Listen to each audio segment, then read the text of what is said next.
Assalomu alaykum. Venesuela bilan o'yinni ko'rib turib bir narsa esga tushib ketdi. Masalan, yurtboshi kim bo'lishlaridan qat'iy nazar kimdir yaxshi ko'radi, kimdir yomon ko'radi.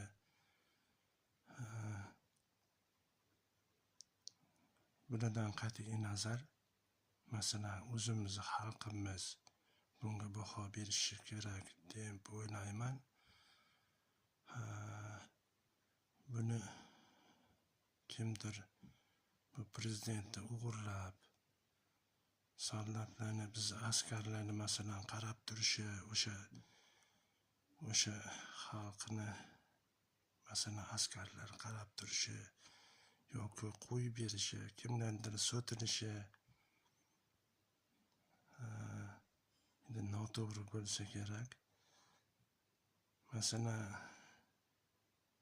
bizni shu mamlakatda bo'lganda askarlarimiz nima qilgan bo'lar edi?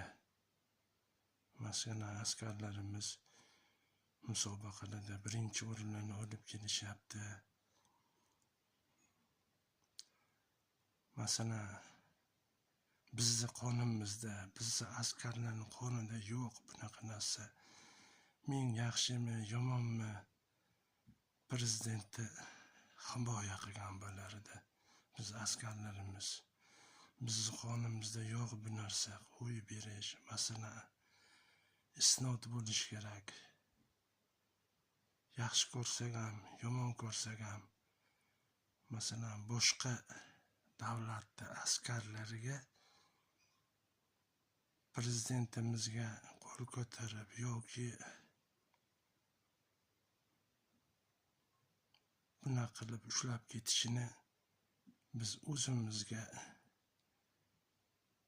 hech qachon o'zimizga ep ko'rmagan bo'lardik.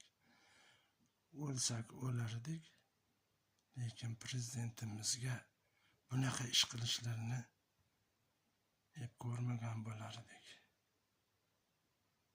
Biz askarlar bunaqa emas, biz o'g'lonlar bunaqa emas. Biz mard xalqmiz. Hech qachon bunaqaga yo'l qo'ymagan bo'lardik. Shunaqa.